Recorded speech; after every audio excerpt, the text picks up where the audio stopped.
Hey guys, my name is Marco Verhofutz, and today is the first video of a very long series explaining how public forum debate works and everything you need to know when it comes to debate.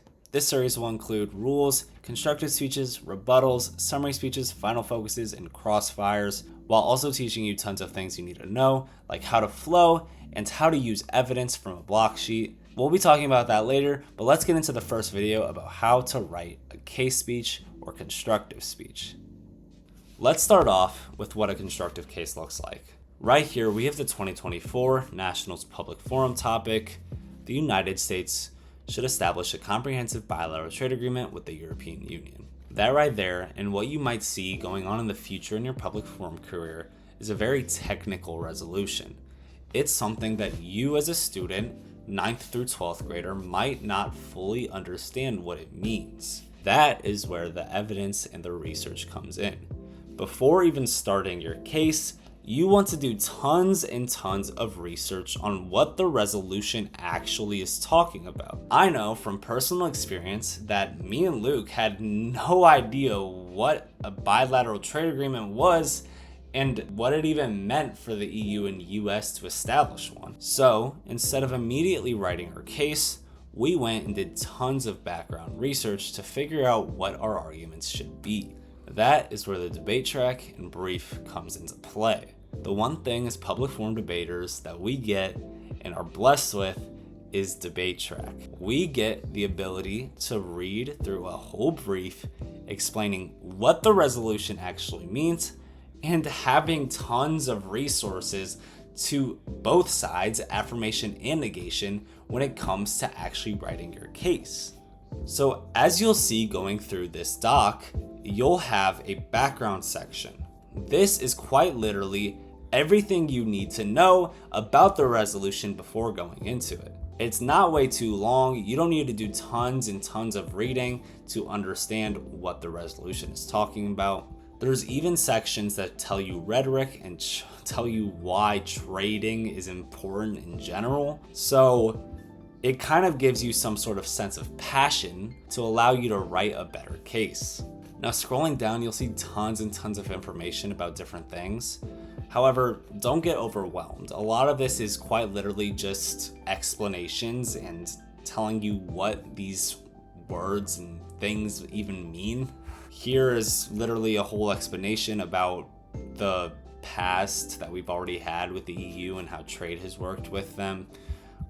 Just tons and tons of information on what US and EU trade looks like. You might be getting tons of information that you might not necessarily need for writing your case. However, it's always good to have a summary of every single piece of information that you can get because it allows you to be more confident and ready for your debates and crossfire. That leads me to how you can summarize all of these points in the debate track to help better your understanding of the topic.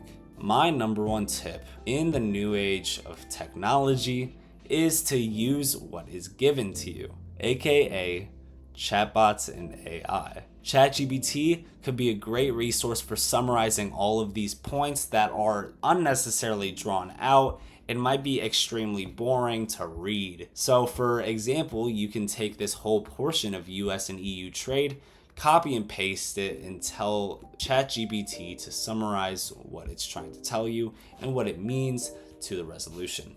While I don't suggest using ChatGPT in anything else when it comes to debate, summary is a really important way of using it that won't be unnecessary and will actually be a good resource. So let's hop into the actual case. Right here, as you can see, before we even talk about any contentions, we have an introduction. I would split up my first paragraph into 3 sections. The first section consists of an introduction, a side, and the resolution. You want to state who you are and your partner, the side you chose, so strongly affirm or negate, and then the resolution you'll be debating. The next section I strongly advise you to use in your case is the definition section. This section consists of definitions throughout the case that might be useful because they're either not that well known or you want to define a key term on your own basis and want to choose what that word means going forward in the debate. I know in the past, Luke and I have won a debate because we had a better definition than them and our definition was stronger. So, while it might seem pointless to write in definitions because it's common knowledge, it can definitely be used to your advantage. And lastly, you have the framework. This is basically what we tell you is how you should be judging the debate. So what you should be telling the judge is how they should decide the debate. Whether or not it should be based off of the EU or the US, for example, in this case, we tell you that because the US's paramount priority is its own prosperity, that you should be judging whether or not our argument helps the US the best. That would be our framework.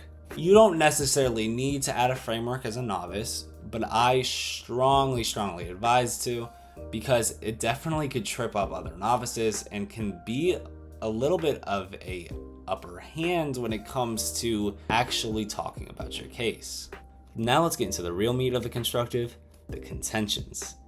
I'm not going to get into our multiple contentions, but I will be talking how to structure them. So as you can see, before we even had an impact, we had some sort of definition or umbrella paragraph on what we're going to even be talking about. This could be because the judges might not know what a term means, or because we want to explain something that is very, very niche. For example, we talk about a past US and EU bilateral trade agreement proposal. We talk about the TTIP. And by giving some sort of past retrospective view on how this has already been done and how this is sort of not a new thing, it gives the judge an understanding on how this actually might be feasible, and it could be a good thing if we want to look based on the past. So this paragraph here gives some sort of statistics and definitions for an overall understanding of what we're going to be talking about. Then you want to lead into your impacts. The impact here, we tell you, is American economic prosperity. So make it simple. Make all of your names pretty simple, but you want to have some sort of fun twist to it when it comes to your contention names, because that will always be a good way to get your judge to pay attention. We bring in some alliteration in both of our contention names. We say the transatlantic wealth wave. We tell you trading tranquility. These are just little fun ways of getting your judge to pay attention to what you're about to talk about. With impacts, you don't necessarily need to do anything too special. You kind of just want to give an umbrella understanding of what you're about to talk about. So we tell you economic prosperity. The judge can understand that we're about to talk about the economy and money. So to sort of link with the first paragraph, we give you statistics to back up the claims being made. We tell you that the proposed plan would boost US exports to the EU by $300 billion annually, and that it would add $125 billion to the US GDP each year. We also tell you that it will be adding about 740,000 new jobs. These are statistics showing you how this transatlantic trade and investment partnership that was a past proposal that was similar to an EU and US bilateral trade agreement, how voting AF would actually affect the world around us. While this might not necessarily be the most conventional way of going through an impact and contention structure, an easier way to get an understanding of it is to look at it like this. You want to make your argument, give up backup evidence to it, and then explain what that evidence actually means to the resolution. It's extremely important to have more reasoning than you do evidence, because if you have more evidence than you do reasoning, it's a little hard for the judges to understand why that evidence matters. Then you would continue on doing this for any other contentions and impacts that you have going through your constructive case.